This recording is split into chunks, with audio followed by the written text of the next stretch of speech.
সিদ্ধান্ত যেখানে শিরিক হয়। কথা বুঝতে পারলাম কিনা সম্মানিত মুসল্লিয়ানে কেরাম? এজন্য মান্নত এটা একটা ইবাদত। নামাজ যেমন ইবাদত, মান্নত করাও কি ইবাদত। বুক দেয়, বুক, বুঝেন এটা? বুঝেন না?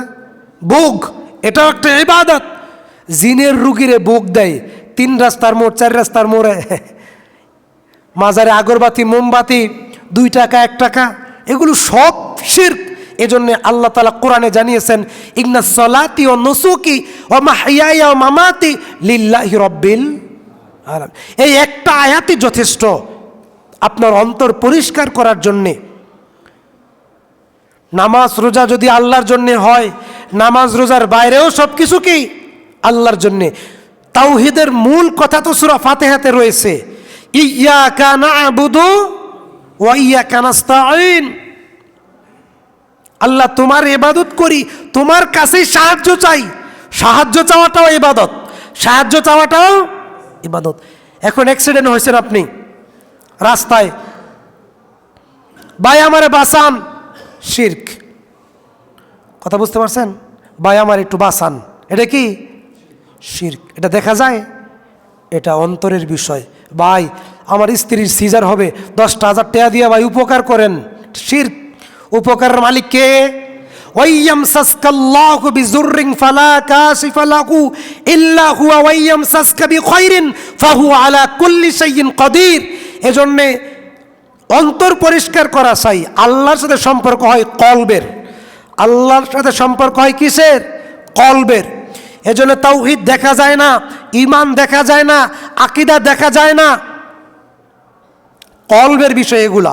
ভাই আমারে বাঁচান, ভাই আমার 20,000 টাকা দেন, আমার স্ত্রীর সিজার হবে, শিরক। বলতে হবে আল্লাহর ওয়াস্তে 20,000 টাকা হাওলাত দেন, ভাই আল্লাহর ওয়াস্তে আমাকে উপকার করেন। কথা বুঝতে পারছেন কিনা? এজন্য তাওহীদ গ্রহণের প্রথম 7টি শর্তের 1 নম্বর শর্ত হচ্ছে তাওহীদ সম্পর্কে জ্ঞান থাকতে হবে। নভেম্বর 1 তারিখ ময়মনসিংহ দাপুনিয়াতে মাহফিলে গেলাম, জুমার দিন খুতবা দিব। ফজরের পরেই পূর্বাচল কুড়িল বিশ্বর থেকে রওনা হলাম। ময়মনসিংহ ত্রিশাল বাজার পাস হওয়ার পরেই হুন্ডা দিয়ে যাচ্ছিলাম, আমি আর আমার একটা মুসল্লি। উনি ড্রাইভ করতেছেন, আমি পিছনে। 80 কিলোমিটার বেগে চলছিল এফজেড 3rd ভার্সন।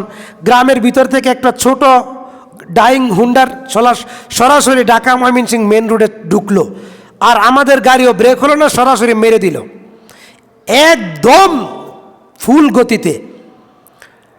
2 জনেই পড়লাম, তারাও একসাথে, তাদের একজনের এই হাতটা ভেঙে গেল।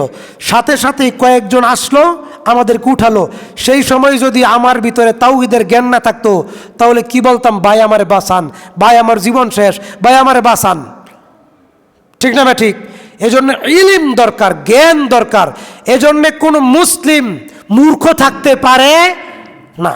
পড়ে জেনে শুনে ওয়াজ নসিহত শুনে যেভাবেই জ্ঞান অর্জন করবেন, জানা ফরজ। জানা কি ফরজ? মাদ্রাসায় পড়া ফরজ নয়, মুফতি মুহাদ্দিস মুফাসসির বক্তা হওয়া ফরজ নয়, জানা ফরজ। ইকরা, তুমি পড়ো, বাংলায় পড়ো, আরবিতে পড়ো, উর্দুতে পড়ো, হিন্দিতে পড়ো, যে কোনো ভাষায় পড়ো। আন্নাহু লা ইলাহা ইল্লাল্লাহ, তোমার রব এক, অদ্বিতীয়, তার কোনো শরীক নাই, তার সমকক্ষ কেউ নাই। তাওহীদ সম্পর্কে জানো, পড়ে জানো, শুনে জানো, যেভাবেই জানো জানো। কথা বুঝতে পারলাম কিনা? আচ্ছা, কুল ইন্নাস সালাতি ওয়া নুসুকি ওয়া মাহইয়ায়া ওয়া মামাতি লিল্লাহি রাব্বিল আলামিন। নামাজ, রোজা, ক্ষতি, উপকার, ইবাদত, রুকু, সিজদা, চাওয়া, কামনা বাসনা সব আল্লাহ কেন্দ্রিক। আল্লাহ নবী সাল্লাল্লাহু আলাইহি সাল্লাম বলছেন, বুঝতেছেন কথাগুলো? বুঝতেছেন? যদি তোমার ঘরের লবণ শেষ হয়, লবণ নুন, যদি তোমার জুতার ফিতা ছিঁড়ে যায়, তারপরেও আল্লাহর কাছে সাহায্য চাও। রিয়াজুস সালিহিন 2 নম্বর খণ্ডের সহিহ মুসলিমের বর্ণনা। আল্লাহ রাসূল কত সূক্ষ্মভাবে তার উম্মতকে তাওহীদ শিক্ষা দিয়েছেন। যদি তোমার জুতার ফিতা ছিঁড়ে যায়, তারপরেও তুমি আল্লাহর কাছে বলো। লোকমান যেমন তার সন্তানকে প্রথম তাওহীদ শিক্ষা দিয়েছিলেন, ওয়াইজ ক্বালা লুকমান ইবনিহি ওয়া হুয়া ইয়াঈযুহু ইয়া বুনাইয়া লা তুশরিক বিল্লাহ। সন্তানকে আগে তাওহীদ শিক্ষা দেন। ইব্রাহিম, ইসমাইল, ইসহাক তারা তাদের সন্তানকে বলছিল যে আমার মৃত্যুর পর মা তা'বুদুনা মিন দুনিল্লাহ, আমার মৃত্যুর পর তোমরা কার ইবাদত করবে? তখন ইব্রাহিম, ইসমাইল, ইসহাক বলেছিল আমার পিতা, তার পিতা, তার পিতা, তার পিতা যেই রবের ইবাদত করত আমরা ওই রবের ইবাদত করব। উদখুলু ফিস সিলমি কাফা, পরিপূর্ণ মুমিন হও, আর না হয় ইসলাম, আর না হয় মুসলিম হতে পারবে না। যে ব্যক্তি শেভ করে তার সালাত সিয়াম কবুল হয় না। যে ব্যক্তি হারাম খাদ্যে ডুবে আছে তার ইবাদত কবুল হয় না। কারণ শেভ করা সৃষ্টির পরিবর্তন।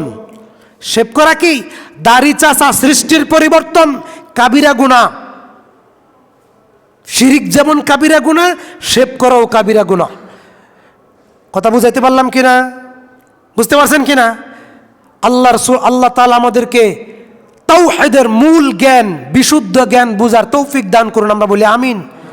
3 নাম্বার, তাওহীদ ফি আসমা ওয়াস সিফাহ। আল্লাহও লাগে, ইল্লাহও লাগে। আছেন এমন কথা সমাজে? নাউজুবিল্লাহ বললেন কেন? আছেন এমন কথা সমাজে? এই 10,000 টাকায় আমার সম্বল, 2,000 টাকায় সম্বল, পরে যে কেমনে দিন যাইব বুঝি না। আছেন এমন কথা? এই কথাগুলো আল্লাহর সিফাতের উপরে আক্রমণ করে। এগুলো কিন্তু আমল না, এগুলো বাস্তব শিরক, এগুলো শিরক, আল্লাহর গুণ।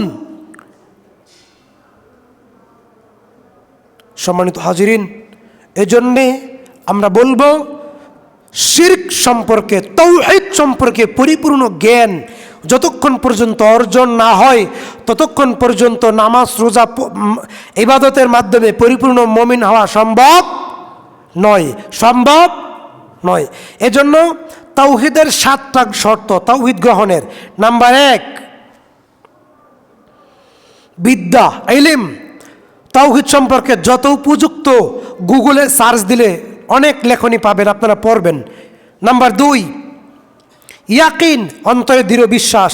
নাম্বার 3, ইখলাস, একনিষ্ঠতা। নাম্বার 4, আল্লাহকে ভালোবাসা। নাম্বার 5, সত্যবাদিতা। নাম্বার 6, আল্লাহর কাছে আত্মসমর্পণ করা, আনুগত্য করা। নাম্বার 7, তাওহীদকে, কালেমাকে ভালোবাসা। এবং তাওহীদের 3টা মূল রুকন। উলুহিয়াত, সৃষ্টি যার আইন চলবে তার। নাম্বার 2, রুবুবিয়াত। নাম্বার 3, আসমা ওয়াস সিফা।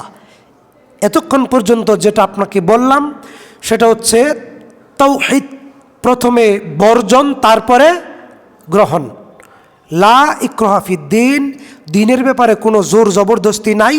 ক্বাদ তাবায়্যানা রুশদু মিনাল গায়্যি ফামান ইয়াকফুর বিত্তাগুত ওয়া ইউমিন বিল্লাহ। আগে সমস্ত গায়রুল্লাহ, সমস্ত বাতিল ইলাহ, সমস্ত বাতিল খোদা থেকে নিজেকে পরিচ্ছন্ন করেন, পরিশুদ্ধ করেন, তারপরে বলেন লা ইলাহা ইল্লাল্লাহ। বাস। নাম্বার 2, তাওহীদ গ্রহণের ফজিলত। ভালো করে বুঝেন তাওহীদ গ্রহণের ফজিলত। সূরা আনকাবুত আয়াত 7, কোরআন বলছে ওয়াল্লাযীনা আমানু ওয়া আমিলুস সালিহাত লানুকাফিরান্না আনহুম সাইয়্যাতিহিম ওয়া লানাজ্জিয়ান্নাহুম আহসানাল্লাযী কানু ইয়ামালুন। যারা বিশুদ্ধভাবে তাওহীদ গ্রহণ করবে, ঈমান গ্রহণ করবে, লানুকাফিরান্না আনহুম সাইয়্যাতিহিম ওয়া লানাজ্জিয়ান্নাহুম আহসানাল্লাযী কানু ইয়ামালুন। তাদের অতীতের সমস্ত গুনাহকে আমি আল্লাহ মাফ করে দিব এবং তারা যেই উত্তম আমল করে উত্তম আমলের বিনিময় জাযা, জান্নাত প্রদান করব। সাইয়্যাতিহিম হাসানা, তাদের পাপগুলোকে, তাদের গুনাহগুলোকে ক্ষমা করে নেকিতে পরিবর্তন করে আমল নামে যুক্ত করে দেব। বুঝে বলছেন সুবহানাল্লাহ? কথা কি বুঝতে পারছেন? কি তাওহীদ, ঈমান, কালেমা যদি ঠিকঠাকভাবে মেনে নিতে পারেন তাহলে এটা, তাহলে এই ফজিলত, এই নেকি, এই যাজা, এই বিনিময় কি, আপনার বয়স যাই হোক, আমল কম আর বেশি থাকতেই পারে, সবগুলো পাপ আল্লাহ তাআলা ক্ষমা করে দিয়ে নেকিতে পরিবর্তন করে আমল নামায় যুক্ত করে দিবেন।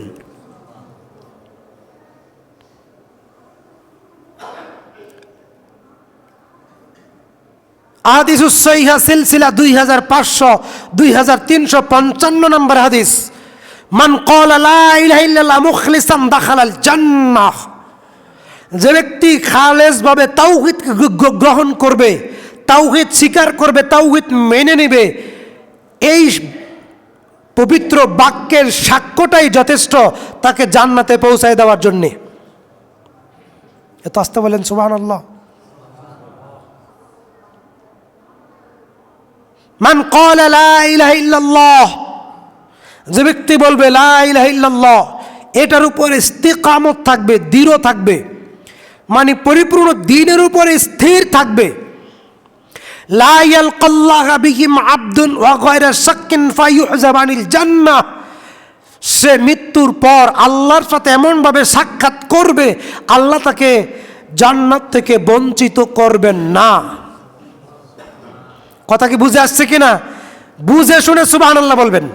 যে ব্যক্তি বলবে আল্লাহ ব্যতীত হক কোনো মাবুদ নাই, এই কথার উপর স্থির থাকবে, লা ইয়ালকাল্লাহ বিহিম আবদুন ওয়া গায়রা শাক্কিন ফায়ুহজাব আনিল জান্নাহ, আল্লাহ তাআলা তাকে জান্নাত থেকে বহিষ্কার করবেন না, তার জন্য নির্ধারিত চূড়ান্ত হয়ে গেছে জান্নাত। এটা কার জন্যে?